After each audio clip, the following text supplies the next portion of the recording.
চমৎকার স্বাদের গরম গরম চকোলেট ক্রোসেন্ট। আমার আজকের রেসিপি দেখে নিন কিভাবে বানাতে হবে। নমস্কার বন্ধুরা, তৃষ্ণা রান্নাঘরে আপনাদের সকলকে স্বাগত জানাই। চকোলেট ক্রোসেন্টের জন্য আমি নিয়েছি হাফ কাপ সাদা তেল আর 2 টেবিল চামচ রুম টেম্পারেচারে রাখা বাটার। এর মধ্যে দিয়ে দিলাম 2টো ডিম। 2টো ডিমের একটা কুসুম আমি আলাদা করে নিয়েছি, এই কুসুমটা পরে আমি ব্যবহার করব। এবারে খুব ভালো করে ফেটিয়ে নিতে হবে। এখন আমি দিয়ে দেব হাফ কাপ গুঁড়ো চিনি, মিক্সিতে গুঁড়ো করে নেবেন মিহি করে।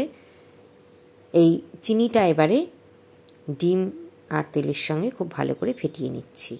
চিনিটা সম্পূর্ণভাবে গলে যাওয়া পর্যন্ত ভালো করে ফেটিয়ে নিতে হবে। এরপরে আমি এর উপরে একটা ছাঁকনি রেখে দিচ্ছি। দিয়ে দিলাম 1 বাটি ময়দা। এর মধ্যে দিয়ে দিলাম 1 চামচ বেকিং পাউডার, হাফ চামচ দিলাম বেকিং সোডা আর স্বাদমতো লবণ। এবারে খুব ভালো করে চেলে নিতে হবে। চেলে নেওয়ার পরে একটা চামচের সাহায্যে প্রথমে মিশিয়ে নিচ্ছি। একেবারে সব উপকরণ দেওয়া যাবে না। এবারে আমি দিয়ে দেব 1 প্যাকেট মিল্ক পাউডার। আপনারা যে কোনো কোম্পানির মিল্ক পাউডার ব্যবহার করতে পারেন। মিল্ক পাউডার দেওয়ার পরে আরও একবার খুব ভালো করে আমি মিশিয়ে নিচ্ছি। এখন আমি আরও হাফ বাটি ময়দা চেলে নিয়ে দিয়ে দেব। ময়দাটা চেলে নিয়ে এবারে আর চামচের সাহায্যে হবে না, হাত লাগাতে হবে।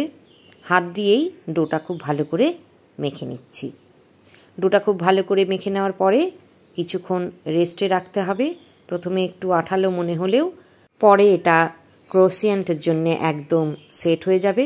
একটা ভিজে রুমাল দিয়ে আমি ঢেকে রাখলাম যাতে ওপরটা শক্ত না হয়ে যায়। 10-12 মিনিট এইভাবে রেস্টে রাখলেই চলবে। 10 মিনিট পর ফিরে এলাম। এবারে আমি এই ডোটা 10 থেকে 12 মিনিট প্রায় ভালো করে মেখে নেব। হাতের তালু দিয়ে চেপে চেপে খুব ভালো করে মেখে নিতে হবে। একদম সফট হওয়া অবধি এইভাবে মেখে নিন। খুব ভালো করে মেখে নিয়েছি। এবার এই ডোটা থেকে আমি রুটির সাইজের যতগুলো হয় লেচি কেটে নিচ্ছি। আর লেচিগুলো খুব ভালো করে গোল করে নিতে হবে। এরপরে একটা লেচি নিয়ে আমি বেলে নেব। একদম রুটির মতনই বেলতে হবে। ময়দার সাহায্য নিতে পারেন। এভাবে সবগুলো রুটি বেলে নিতে হবে। এবারে দেখুন একটা রুটি নিয়ে তারপরে আমি গলানো বাটার ব্রাশ করে দিলাম ওপরে। বাটার ব্রাশ করার পরে ওপরে কিছু শুকনো গুঁড়ো ময়দা ছড়িয়ে দিতে হবে। ময়দার গুঁড়ো ছড়িয়ে দেওয়ার পরে আরও একটা বেলা রুটি আমি ওপরে দিয়ে দিলাম। ওপরে দেওয়ার পরে এর উপরে আবারও আমি গলানো বাটার ব্রাশ করে দেব। এইভাবে 6টা রুটি পরপর একটার ওপর আর একটা রেখে প্রথমে রুটিটার উপরে বাটার ব্রাশ করে নিয়ে ওপরে গুঁড়ো ময়দা ছড়িয়ে আবারও রুটি রেখে পরতে পরতে সাজিয়ে ফেলতে হবে। তো দেখুন আমি সবগুলো রুটি পরপর সাজিয়ে নিয়েছি আর ওপরে কিছু গুঁড়ো ময়দা ছড়িয়ে দিয়েছি। এবারে বেশ বড় করে বেলে নিতে হবে। যতটা সম্ভব বড় করে বেলে নিন। একটা ডিশে আমি নিয়ে নিয়েছি। এবারে যেভাবে দেখাচ্ছি 3 কোণা করে কতগুলো টুকরো করে নিন। দেখুন যেভাবে আমি কেটে নিচ্ছি সেইভাবে কেটে নিন প্রথমে।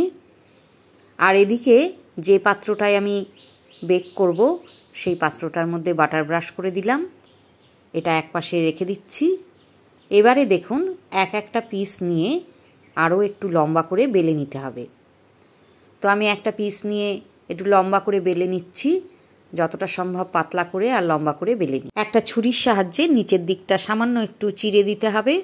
আর চেরা অংশের ঠিক ওপরে চৌকো একটা চকোলেটের পিস রেখে দিন।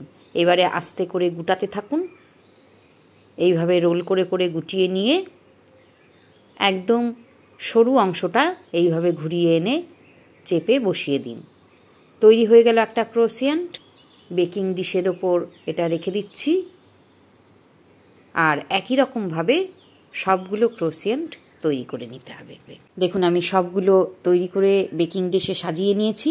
এবারে যে ডিমের কুসুমটা আমি রেখে দিয়েছিলাম সেটা ফেটিয়ে নিয়ে ওপরে ব্রাশ করে নিচ্ছি।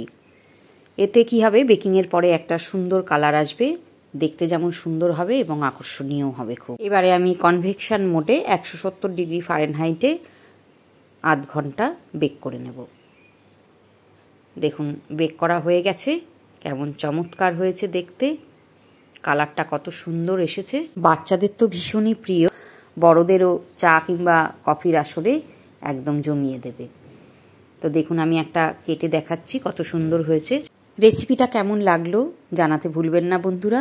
ভালো লাগলে একটা লাইক অবশ্যই দেবেন, আর যদি ইউটিউবে দেখে থাকেন নতুন বন্ধু হলে সাবস্ক্রাইব করে নিন, আর যদি ফেসবুক পেজ থেকে দেখেন তাহলে ফলো করে আমার পাশে থাকবেন। আবারও দেখা হবে, আজকের মতো বিদায়।